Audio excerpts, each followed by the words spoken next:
மகன் பற்றி அவருடைய வரலாறு, அவர் எப்படி இங்கே வந்தார், அவர் செஞ்ச அற்புதங்கள், அவர் எப்போ சமாதி அடைஞ்சார் அப்படின்றது கொஞ்சம் சொன்னீங்கன்னா. சுவாமிகள் அப்பா அம்மா தாய் தந்தை அவர் எங்கிட்ட வந்தார், என்ன பண்ணார், எதுவும் யாருக்குமே தெரியாது. எங்கேருந்து வந்தாருன்னு தெரியாது. அப்போ வந்து 1953 தான் அந்த பக்கம் வராரு. 1953 இங்கே வந்தார். ஆமாம். அப்போ கலச பக்கத்தில் தான் ஆட்டங்கள்லாம் இருப்பாரு. அப்போ சிச்சா மண்ணில் சாப்பிட்றாரு, யாரையும் அலங்காரம் விரும்பி எல்லாருக்கிட்டையும் எதுவும் கேட்க மாட்டார். அப்போ வந்து வாரம் சந்தா வந்து வெள்ளிக்கிழமை போவாங்க. வெள்ளிக்கிழமை போகிறதுக்கு காக்கத்தரை விநாயகர் கோயிலில் சுவாமிகளை உட்காந்துருக்காங்க.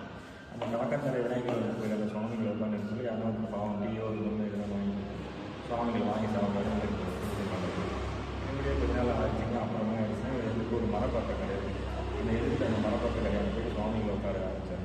அந்த மரக்கட்டுக்காரர் என்ன பண்ணுறாரு, சுவாமி பார்க்கறதுக்கு அது ஒரு பார்த்து ஒரு கட்சிக்காரன் நிலையில் இருக்காரு, பார்க்கறதுக்கு அவ்வளோ அது ஒரு பார்த்து கட்சிக்காரன் நிலை இருக்காரு, ஒரு வயசான தோற்றம் பார்க்கறதுக்கு வர்றதுக்கு யாரும் கிட்ட சேர்க்க மாட்டாங்க, அப்படி தான் இருக்காரு. இவர் என்ன பண்ணாரு, சரி நம்ம எங்கன்னா இவர் கூட்டு விட்டு வந்துடுவோம், நம்ம கல்யாணம் வந்து உட்காராது அப்படின்னு ஒரு நாள் என்ன பண்ணுறாங்க, அவங்க நண்பரை இவரும் கூட்டு போய் திருவண்ணாமலை செய்யார் பஸ் ஸ்டாப்பில் கூட்டு போய் எடுத்துகிட்டு வந்துடுறாங்க. செய்யார் பஸ் ஸ்டாப்பில் இருக்குது. ஆமாம், செய்யார் பஸ் ஸ்டாப்பில் இறங்கிட்டு வந்துடுறாங்க. வந்து பார்த்தீங்கன்னா அதே இடத்துல இருக்காரு சுவாமிகள். சுவாமி என்ன இங்கே வந்து பையனை கடையில் வேலை செய்யணும், சுவாமி கேட்குறேன், சாமி எங்கேயும் போகல, இங்கே தான் இருக்காரு, நீங்கள் போனது அப்படின்னு. எப்போ இவங்க என்ன ஆயிடுச்சு எதுவும் புரியல. சரி அதிசயமாகிடுச்சு. அதை நம்ம இனிமேல் செய்யார் விட்டு வந்தால் இங்கே தான் இருக்கிறாருன்னா அப்படின்னு ஒரு பெரிய விஷயம் இருக்காது. ஆமாம். அப்புறம் சுவாமி காலில் இருந்து ஆசீர்வாதம் வாங்கிட்டு பண்ண தப்பு தாங்க அப்படின்னு சொல்லிட்டு இவருக்கு சொல்லியிருக்காரு. அப்புறம் என்ன பண்ணுறாங்க, இவர் நடந்த விஷயம்லாம் ஊரில் எல்லாருக்கும் சொல்லியிருக்காரு. எல்லாருக்கும் தெரிய ஆரம்பிச்சு சின்ன சின்ன விஷயங்கள்லாம் வீட்டில் போயிட்டு எல்லாரையும் கேட்பாங்க, எல்லாமே நடக்கும் சில விஷயம்லாம். அப்போ ஒரு நாள் ஏதோ ஒரு உத்தரவு கேட்டாலும் கஷ்டம்னு சொன்னாலும் அதை உடனே தீர்ந்துருக்கு. ஆமாங்க, ஆமாம். செய்யக்கூடாது அப்படின்னு சொல்லுவாருங்க. அப்போது சென்னையிலேருந்து ஒரு அம்மா நாளைக்கு பத்திரிக்கை சொந்தக்கார வீட்டுக்கு பத்திரிக்கை வராங்க. அப்போ வாசல் நான் எடுத்தேன், நகை பயங்கரம் அந்த நகரத்துக்கு போனோன்னா அங்கே இருக்கிறது என்ன சொல்கிறாங்க, நீங்கள் போலில் போயிட்டு கேஷில் கம்ப்ளைண்ட் பண்ணுங்க, இல்லை கலசபாதத்தில் இவர் இல்லை சாமிகிட்ட போயிட்டு கேட்டு பாருங்க என்ன சொல்கிறாரு அப்படின்னு சொன்னாங்க. சாமிகிட்ட வந்து கேட்டால் சாமி என்ன சொல்லியிருக்காரு, போனது திரும்பி வராது, நீ கிளம்பி போயிட்டு வாங்கம்மா அப்படின்னு சொல்லி. இவங்களும் கொஞ்ச நேரம் சாமிகிட்டே உட்காந்து எழுதியிருக்காங்க. எங்கள் வீட்டுக்கார தெரியல, பொண்ணு கல்யாணம் வச்சிருக்கு, சுவாமி என்ன பண்ணுறதுன்னு தெரியல அப்படின்னு சொல்லியிருக்காங்க. இவருக்கு தியானத்துலேயே கொஞ்ச நேரம் இருந்துட்டு அப்புறம் சரி நான் ஒரு வீடு சொல்கிறேன், அந்த வீட்டில் போயிட்டு நான் சொன்ன மாதிரி ஒரு இரும்பு துண்டு வாங்கினோம் அப்படின்னு சொல்லியிருக்காரு. சுவாமிகள் சொன்ன மாதிரி நேராக போயிட்டு அந்த வீட்டில் இரும்பு துண்டு வாங்கிட்டு வந்துட்டாங்க. வாங்கிட்டு வந்தோடனே சாமி எதுக்கு இந்த இரும்பு துண்டு கேட்டார் அப்படின்னு சொல்லிட்டு அந்த யோசனை அந்த வீட்டுக்காரர் பின்தொடர்ந்தே வந்து பார்க்குறாரு. சுவாமி அந்த கையில் இரும்பு கொடுத்தோடனே அந்த இரும்பு பார்த்தோன்னே இரும்பு தங்கமாக மாறிடுச்சு. ஆமாங்க, அப்படியே கொடுத்து அனுப்பிச்சிட்டாருங்க அந்த அம்மாவுக்கு. இவரு பார்த்தோன்னே இவருக்கும் ஒன்றும் புரியல, சரி நம்மளுக்கும் சாமி இருந்து தங்கமாக கொடுப்பாரா அப்படின்ட்டு அவங்க நண்பர்களை கூட்டு போயிட்டு ஒரு 4-5 பேர் திருவண்ணாமலை அது ஒரு டன்னு இருப்பிட்டு என்ன பண்ணணும், திருவண்ணாமலை போகிறாங்க. மொதவாடி காட்டில் போயிட்டு சுவாமிகளை உட்கார வச்சு 4 நாள் கேட்டுருக்காங்க. 5ஆம் நாள் சுவாமி அடிச்சு கொடுத்துருக்கு. அப்போ ரத்தங்கள்லாம் ஏற்பட்டு அந்த இடத்துல மிருகங்கள்லாம் வந்து அங்கமே அவங்களை தெரிவித்து விட்டு சாமி அப்படியே நேராக ஆட்கள் நடந்து வந்துருக்காரு. ஆட்கள் நடந்து வந்து கூண்டில் தான் இருக்காரு. அப்போ கூண்டில் இருந்தவங்க என்ன பண்ணுறாங்க, சகஸ்பாதத்தில் சாமி வந்துட்டாரு, மகன் வந்துட்டாரு வாங்க அப்படின்னு சொல்லிட்டு நிறைய பேர் போய் பார்க்குறாங்க, எல்லாம் கேட்குறாங்க, சில விஷயம் நடக்குது. அப்போ என்ன பண்ணார், ஒரு நாள் ஏஞ்சி ஆற்று நடந்து போகிறாரு, தண்ணி 2 பக்கம் விலகி போகுது. தண்ணி விலகி போனோன்னே தண்ணியாக ஆற்று தண்ணியாக அப்படியே விலகி போகுது. ஆமாங்க, நடக்க 2 பக்கமும் தண்ணி விலகி போயிட்டே இருக்கு. இங்கே இருக்கவங்களாம் திரும்பவும் பார்க்குறாங்க, அதிசயமாக பார்க்குறாங்க. கொஞ்ச நாள் கழிச்சு என்ன ஆயிடுச்சுன்னா மழை அதிகமாக தண்ணி மழை பெஞ்சு அதிகமாக ஆற்றங்கரையில் ஃபுல்லாக வெள்ளம் வந்துடும். அப்போ அந்த வெள்ளம் போக்குள்ள என்ன ஆயிடுச்சுன்னா சாமி அங்கேயே அடிச்சு போயிட்டாரு, மாலை இல்லை அப்படின்னு ரொம்ப நல்ல தராங்க, எங்கேயுமே கிடைக்கல. சுற்றுடைய கிராமத்தெல்லாம் கேட்டு பார்க்குறாங்க, எது பண்ணுறாங்க, எது கிடைக்கல.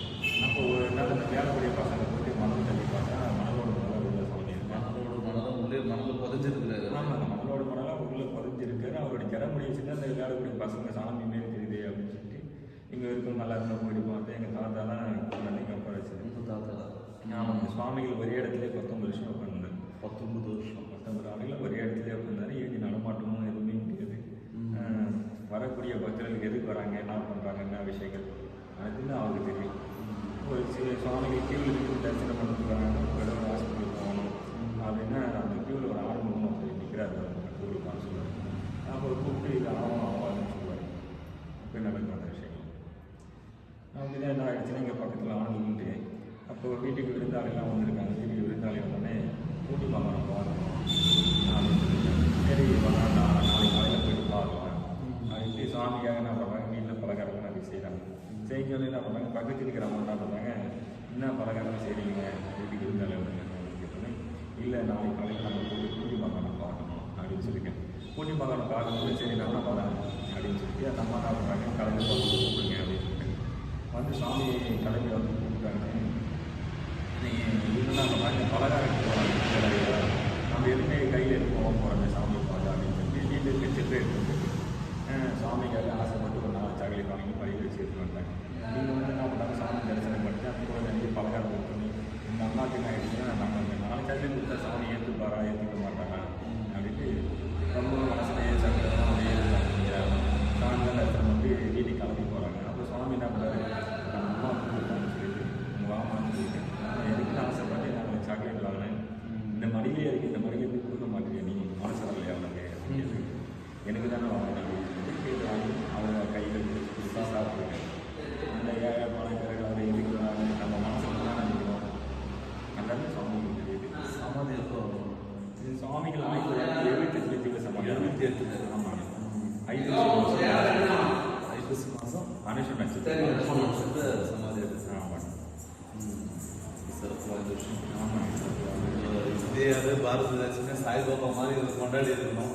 ஆமாம். ஆனால் வந்து திருவண்ணாமலை மாவட்டம், ராணிப்பேட்டை மாவட்டம், ஒரு 4 மாவட்டத்தில் உலகமே அவர் கொண்டாடுற மாதிரி திருவண்ணாமலைக்கு போகிற ஜனங்கள் எல்லாரும் இங்கே வந்து பூண்டி மகானுடைய அற்புதங்களை உணர்ந்து அவருடைய ஆசீர்வாதம் பெறணும்.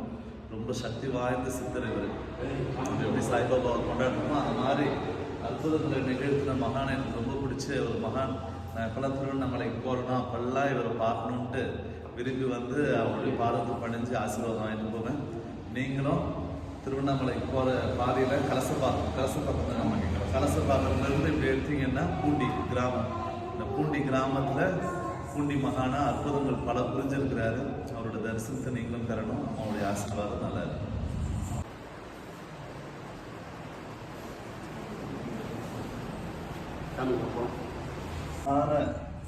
ஒரு சிவனுடைய அம்சமான பூண்டி மகான் தான் இவர். எங்க பிறந்தாரு வளர்ந்தாருன்னு தெரியாது. ஆனா இவர் வாழ்ந்த இடம் இந்த திண்ணையில தான். அவர் வந்து எத்தனையோ வருஷங்களா இந்த திண்ணையில உட்காந்து நல்லா சுருட்டு பிடிச்சிருந்து ஜம்மனு மகாராஜா மாதிரி இங்க இருந்தாரு. வரவங்களுக்கெல்லாம் வாரி வரத்தை வாரி வழங்கினாரு. அவருடைய ஆசீர்வாதத்தினால இன்னைக்கு வரைக்கும் அவரோட புகழ் சொல்றதுக்கு எத்தனையோ குடும்பங்கள் இன்னைக்கு வரைக்கும் இருக்கிறாங்க. எல்லாரையும் நீங்க நல்லா பார்த்துக்கணும், சரியா? இவர் இன்னும் உயிரோட்டமா தான் இருக்கிறாரு இங்க. அவ்வளோ ஒரு சந்தோஷமா இருக்குது இவர் பார்க்க சொல்ல எனக்கு.